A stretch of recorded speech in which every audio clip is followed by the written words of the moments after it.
इस वीडियो में हम आयुर्वेद के बहुत ही महत्वपूर्ण विषय द्रव्य गुण शास्त्र के अंतर्गत एकल द्रव्य औषधि हल्दी की चर्चा करेंगे, जिसके अंतर्गत हम इस हल्दी द्रव्य का सामान्य परिचय, इस हल्दी द्रव्य की संरचना, गुणधर्म, प्रयोग होने वाली मात्रा और विशिष्ट प्रकार के औषधि योगों के बारे में जानेंगे।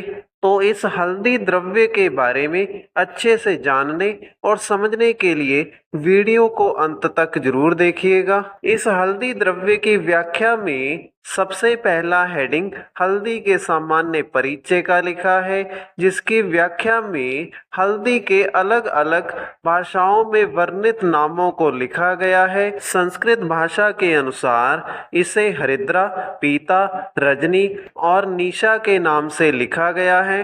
हिंदी भाषा में इसे हल्दी और हरदी के नाम से जाना जाता है। इसके अलावा बंगाली में इसे हलूद, सह्याद्री में इसे हलद, गुजराती में हल्दर, अरबी में इसे ओरुकेसफोर, कुरकुम, जरसूद, फारसी में दार जर्दी, झर्द, चौबाहा, कन्नड़ में अरसिना, मलयालम और तमिल में मंजल, तेलुगु में पसुपु, पंपी, अंग्रेजी में टर्मरिक और लैटिन भाषा में करक्यूमा लौंगा कहा जाता है। इस सामान्य परिचय के अंत में हल्दी की कुल लिखी है, जो कि जिंजीब्रेसी लिखी गई है।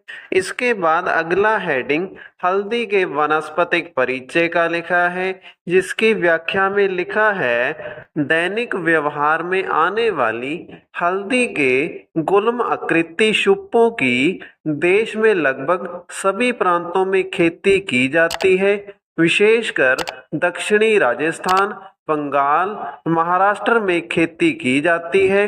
तो इस वनस्पतिक परिचय की व्याख्या के अनुसार हल्दी के गुल्म आकार आकृति के शुप अर्थात झाड़ी नुमा पौधे मिलते हैं, जो कि हमारे भारत देश के लगभग सभी प्रांतों में पाए जाते हैं, या फिर इनकी खेती पूरे भारत में की जाती है। फिर भी विशेष रूप से हल्दी की खेती राजस्थान के दक्षिणी हिस्से, बंगाल, महाराष्ट्र में की जाती है। इसके बाद अगला हेडिंग हल्दी के पत्र का लिखा है, जिसकी व्याख्या में लिखा है लंबे वृंत वाले 1 से 1.5 फीट लंबे 6 से 7 इंच चौड़े नुकीले पत्ते होते हैं, जिनमें से आम के समान गंध निकलती है। तो इस व्याख्या के अनुसार हल्दी के पत्ते लंबे वृंत वाले अर्थात लंबी डंडी वाले होते हैं। इन हल्दी के पत्तों की लंबाई 1 से 1.5 फीट तक होती है, जबकि इनकी चौड़ाई 6 से 7 इंच होती है। यह हल्दी के पत्ते आगे से नुकीले होते हैं। इन हल्दी के पत्तों में से आम के पत्तों के समान गंध आती है। इसके बाद अगला हेडिंग हल्दी के पुष्प का लिखा है, जिसकी व्याख्या में लिखा है पीत वर्णी मंजरियों में लगते हैं, जिसका अर्थ ये है कि हल्दी के पुष्प अर्थात फूल पीत वर्णी अर्थात पीले रंग की आभा वाले होते हैं, और यह हल्दी के फूल मंजरियों में अर्थात गुच्छों में लगते हैं।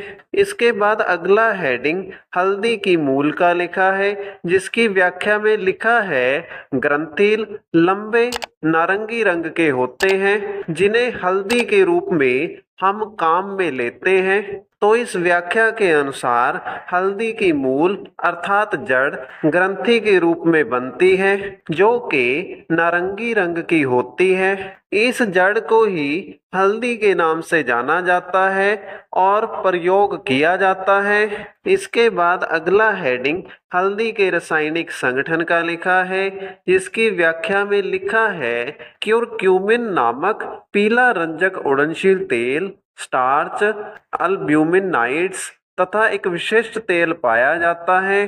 तो इन लिखे गए हल्दी के सभी रासायनिक संगठनों का प्रयोग आधुनिक चिकित्सा शास्त्र में हल्दी से औषधि बनाने के लिए किया जाता है। इसके बाद अगला हेडिंग हल्दी के गुणधर्म का लिखा है, जिसकी व्याख्या में हल्दी के रस, गुण, वीर्य और विपाक के बारे में लिखा गया है।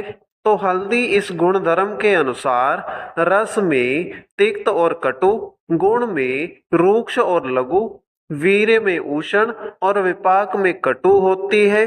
इसके बाद अगला हेडिंग हल्दी के दोष प्रभाव का लिखा है, जिसकी व्याख्या में लिखा है कफ पित्त नाशक अर्थात हल्दी शरीर में पाचन होने के बाद कफ और पित्त दोष को नाश करने का काम करती है अर्थात कम करने का काम करती है। इसके बाद अगला हेडिंग हल्दी के रोग प्रभाव का लिखा है, जिसकी व्याख्या में उन सभी रोगों के नाम लिखे हैं जिनमें औषधि के रूप में हल्दी का प्रयोग होता है। इन रोगों में तवक रोग, रक्त विकार, व्रण, पांडु, शोथ, स्नायुक, शीतपित्त, आघातजन्य शोथ, कास, श्वास, प्रमेह आदि का नाम लिखा गया है।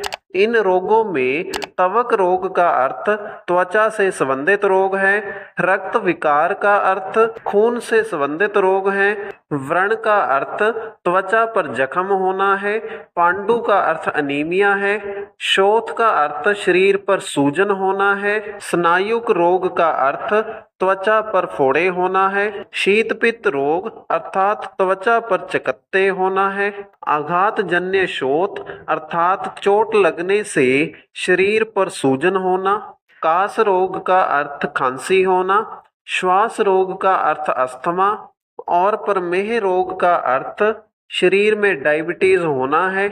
इसके बाद अगला हेडिंग हल्दी के प्रयोज्य अंग का लिखा है, जिसकी व्याख्या में कंद का नाम लिखा गया है, जिसका अर्थ ये हुआ कि हल्दी की कंद अर्थात जड़ का प्रयोग औषधि बनाने के लिए घटक द्रव्य के रूप में किया जाता है। इसके बाद अगला हेडिंग हल्दी की मात्रा का लिखा है, जिसकी व्याख्या के अनुसार हल्दी की सामान्य मात्रा 2 से 4 ग्राम तक लेने को लिखी गई है। इसके बाद अगला हेडिंग हल्दी के विशिष्ट योग का लिखा है, जिसकी व्याख्या में उन औषधियों के नाम लिखे गए हैं जिनका निर्माण करने के लिए हल्दी को घटक द्रव्य के रूप में प्रयोग किया जाता है।